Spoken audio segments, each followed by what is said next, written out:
Welcome back to another technical video. Today we'll be going through your question, answering it, and hopefully finding that solution that you need. Guys, remember to stay just a little bit crazy like me, and hopefully you find that resolution you need.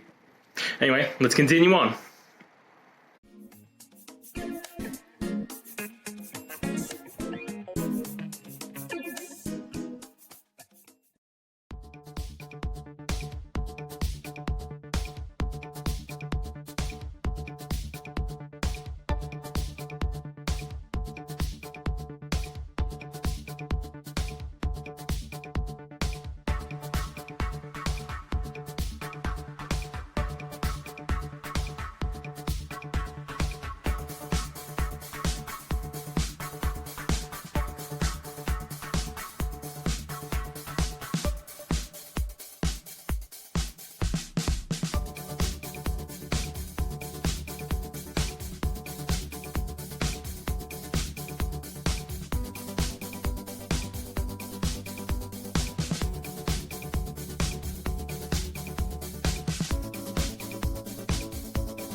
And that's it, guys.